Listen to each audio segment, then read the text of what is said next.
NSC vlog में आपका स्वागत है। और अब हम लोग देख रहे हैं नीलेश सर एकेडमी में एक नया टॉपिक जिसका नाम है फीचर्स ऑफ माइक्रो इकोनॉमी।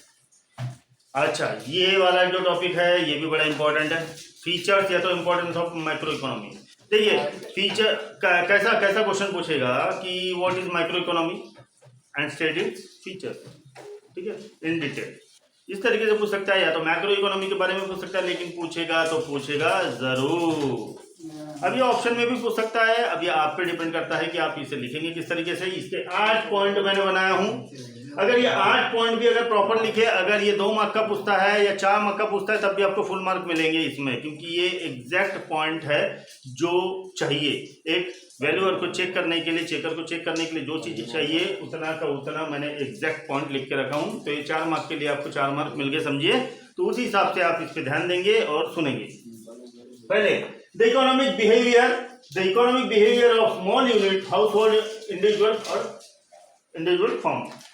अब इसमें लिखा ये है the economic behaviour of small unit, house hold और इंडिविजुअल फर्म, यानी कि ये फीचर्स, माइक्रो इकोनॉमिक का फीचर्स ये डिटरमाइन करता है कि आपकी जो छोटी छोटी यूनिट्स यानी कौन से यूनिट्स हो गए जो डेली नीड्स के हैं, डेली यूजेस में जो आ रहे हैं आपके वो यूनिट्स, हाउस होल्ड यूनिट्स जो रोज आपको यूज में आ रहे हैं वो चीजें, और इंडिविजुअल फर्म्स यानी कि एक छोटी छोटी संस्थाएं, छोटे छोटे प्रोप्राइटरशिप, इनके बारे में डीप एनालाइज करना, इनका इकोनॉमिक बिहेवियर देखना कि ये किस तरीके से काम कर रहे हैं, इनका रेवेन्यू कितना जनरेट हो रहा है। अगर डे का देखेंगे तो डे का कैसा हो रहा है, मंथली अगर देखेंगे तो मंथली, ईयरली अगर देखेंगे तो ईयरली। इस तरीके से इनके रेवेन्यूज, इनके इकोनॉमिक बिहेवियर पे ध्यान रखा जाता है, और ये चीज पार्ट है, फीचर है ये माइक्रो इकोनॉमी का। दूसरा है price determination of good and services as well as factor of production. ये इसकी और एक खासियत ये है कि हम ये देखते हैं, जैसा कि मैंने थ्योरीज में बताया था आप लोगों को, स्कोप में बताया था आप लोगों को, कि प्राइस डिटर्मिनेशन होता है काय के ऊपर, कि वो उसको बनने का प्रोडक्शन कॉस्ट कितना है, उसकी डिमांड कितनी है, उसकी सप्लाई कितनी है, उसको फैक्टर्स कितने हैं उसको कंज्यूमर तक पहुंचाने के, उस हिसाब से इसकी प्राइसिंग डिटर्मिनेशन होती है। ये हो गया सेकंड पॉइंट। अगर इसके पॉइंट्स अगर की पॉइंट्स अगर निकालना चाहूं तो पहला है इकोनॉमिक बिहेवियर, सेकंड है प्राइस डिटर्मिनेशन, तीसरा है पार्शियल इक्विलिब्रियम। पार्शियल इक्विलिब्रियम यानी कि अगर मैं कोई पर्टिकुलर एक, जैसे देखिए डेली बेसिस में बहुत सारी चीजें जो हमको रोज लगती है, हमको लगता है दूध रोज, ब्रेड रोज, नमक मिर्ची तेल यानी ग्रोसरी रोज लगती है। अगर ये ग्रोसरी हो गई, ये हो गया एक पार्ट, ग्रोसरी किराना, है ना। लेकिन अगर इसमें से अगर मैं एक की अगर बात करूँ, दूध, चलो दूध का, है ना, तो दूध के बारे में, दूध की फैक्ट्रियां कहाँ कहाँ हैं, कौन कौन सी है, उनका रोज का खर्चा कितना है, रोज का उनका प्रॉफिट कितना है, उनका ट्रांसपोर्टेशन का कॉस्ट कितना है, उनका रॉ मटेरियल का कॉस्ट कितना है, ये सब चीजों को अगर मैं डिटरमाइन करता हूं तो इसे कहा जाता है पार्शियल इक्विलिब्रियम। यानी कि माइक्रो इकोनॉमी में ये सब चीजें तो आती है, अगर मैं इसमें से एक की अगर ध्यान दूं कि हाँ मुझे अगर दूध डिपार्टमेंट की इसका रेवेन्यू कितना होता है इंडिया में रोज का, महीने का, हर साल का, तो मैं ये निकाल सकता हूं। तो ये है फीचर्स माइक्रो इकोनॉमी के।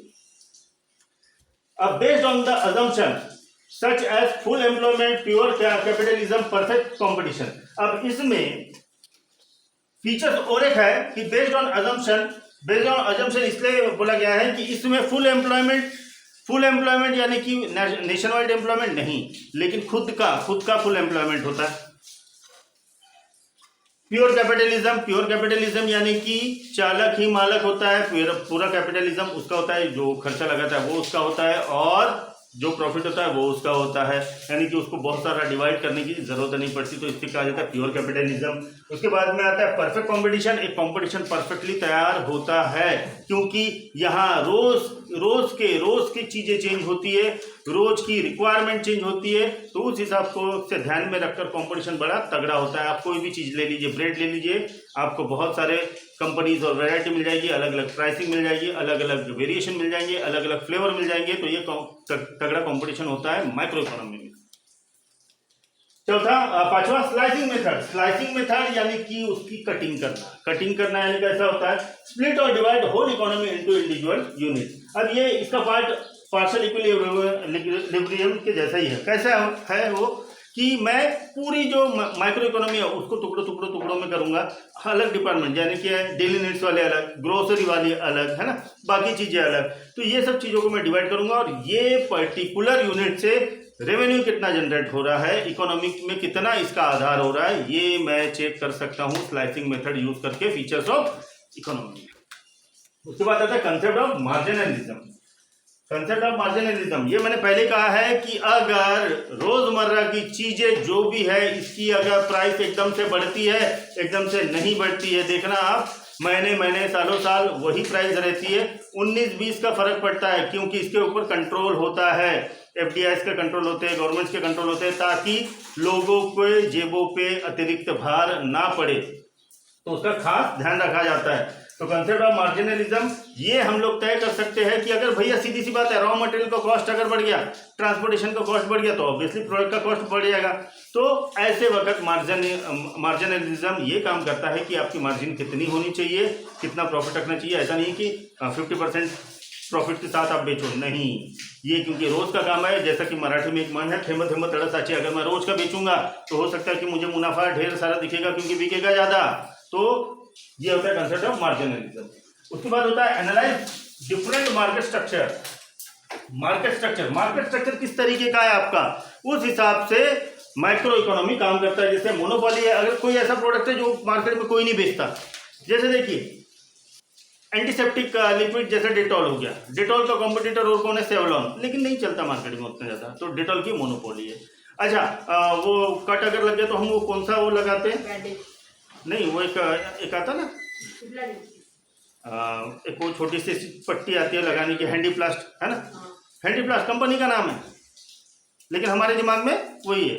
अगर खरोच लगे तो हम बोलते हैं डेटॉल लगा लो, है ना, ये नाम है। अच्छा, जब हमारा पेट जलता है, एसिडिटी होती है, तो क्या पीते हैं हम लोग, इनो कंपनी का नाम है, इनो कंपनी का नाम है। It is called a monopoly, कि हमें कंपनी से याद है कि भैया इनो पीना चाहिए। अरे इनो का तो गैस्ट्रोफास्ट वगैरह बहुत सारी चीजें हैं, लेकिन हमें मोनोपोली याद है, तो ये होती है मोनोपोली। मोनोपोली रहा तो वन साइड मार्केट होता है और वो बेहतरीन काम करता है। लेकिन अगर कंपटीशन अगर परफेक्टली अगर आ गया तो वहां उन्हें मेहनत काफी करनी होती है, वहां उनको ये भी ध्यान रखा जाता है कि भैया मेरी प्राइस ज्यादा ना हो। देखो इनो अपनी प्राइस बढ़ाते रहता है, 5 रुपए की चीज अब आती है 12 रुपए में, हो गया बढ़ गई प्राइस, है ना।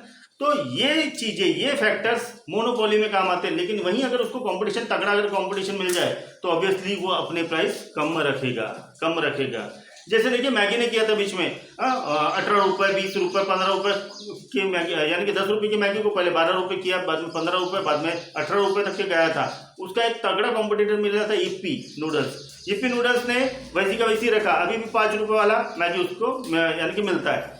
उसने वही मैगी जो है 5 वाला 7 में कर दिया था, बिकना बंद, बहुत कम कंजम्पशन होता था। फिर उसके बाद उसने ध्यान रखा कि नहीं रे भाई, कॉम्पिटिटर अभी ये तगड़ा है, कंपटीशन अपने को परफेक्ट कंपटीशन मिल रहा है, तो उसने क्या किया, प्राइसिंग पे ध्यान दिया। और भले ही उसके अंदर क्वांटिटी कम कर दिया हो, लेकिन उसने प्राइसिंग बढ़ने नहीं दिया। देखना 5 रुपए वाले जितने भी बिस्किट के पैकेट थे पहले बड़े आते थे, अभी छोटे होते जा रहे, अंदर का क्वांटिटी कम हो रही है, लेकिन उन्होंने प्राइसिंग वैसी की वैसी रखी है। इसे कहते हैं परफेक्ट कॉम्पिटिशन। कि कंपटीशन से बाहर भी नहीं होना है हमको, है ना। तो हम क्या कर सकते हैं भैया, उसके अंदर का मटेरियल कम कर सकते हैं। हम 50 ग्राम देते थे, अभी हम लोग देंगे 40 ग्राम, उस पर लिख देंगे कि भैया यह है 40 ग्राम का पैकेट और 5 रुपये, जिसको लेना है लेगा, जिसको नहीं लेना है नहीं लेगा। तो इस तरीके के हम लोग चीज़ें अपना सकते हैं और इसी को हम लोग बोलते हैं परफेक्ट कॉम्पिटिशन। उसके बाद में last but not list, limited scope. अच्छा, इसमें माइक्रो इकोनॉमी में लिमिटेड स्कोप इसलिए है क्योंकि ये नेशन वाइड इकोनॉमी को की प्रॉब्लम से डील नहीं कर सकता। अगर हमें करोड़ों का कर्जा चाहिए, करोड़ों रुपए अगर कोई चीज के लिए चाहिए, तो ये हमें करोड़ों रुपए नहीं कमा के दे सकता है, यानी कि जितने करोड़ों, 1000 करोड़ की बात कर रहा हूँ, है ना। तो ये मुझे बड़े बड़े मैक्रो इकोनॉमी के प्रोडक्ट ही ये सब चीजें दे सकते हैं। लेकिन ये इंपॉर्टेंट क्यों है कि भैया ये जो डेली वाली जो चीजें हमारी, वो चीजों के लिए ये बड़ी ही आधारशिला होती है। हमारे नेशन वाइड वाले जो मैक्रो इकोनॉमी प्रोडक्ट है, इसको ये बैकबोन के जैसा सपोर्ट कर सकता है, लेकिन खुद पिक्चर में आके लीड हीरो का काम नहीं कर सकता। ये रहेगा तो साइड हीरो ही रहेगा हमेशा। क्यों? क्योंकि जब बड़ी प्रॉब्लम, जैसे कोरोना काल में बड़ी प्रॉब्लम जब फेस होने निकले, जैसे पेट्रोल के दाम अभी बढ़ गए थे, तो बड़ी प्रॉब्लम आती है, क्राइसिस होते हैं, तब मैक्रो इकोनॉमी अपना जोर तो दिखाती है लेकिन ये पूरी तरीके से संभाल नहीं पाती, तो कहीं ना कहीं आपको मैक्रो इकोनॉमी पे आना ही होता है। लेकिन हाँ, नो डाउट लिखा नहीं है तभी भी मैं एक चीज बोलूंगा कि माइक्रो इकोनॉमी कहीं ना कहीं बैकबोन का काम, साइड हीरो का काम करता ही है। इसी की वजह से कहीं ना कहीं हमारे दोनों तरह जो दोनों पलड़े बराबर होते हैं, मैक्रो का और माइक्रो का, ये कहीं ना कहीं आपका सपोर्ट और बैकबोन होता है। तो ये हो गया हमारे फीचर्स ऑफ माइक्रो इकोनॉमी। तो ये बड़ा इंपॉर्टेंट है, ये टॉपिक याद कर लो, पूछेगा तो पूछेगा पेपर में। अगले इसमें हम लोग देखेंगे इंपॉर्टेंस ऑफ माइक्रो इकोनॉमी क्या होती है। तब तक स्टे ट्यून्ड एंड जय हिंद।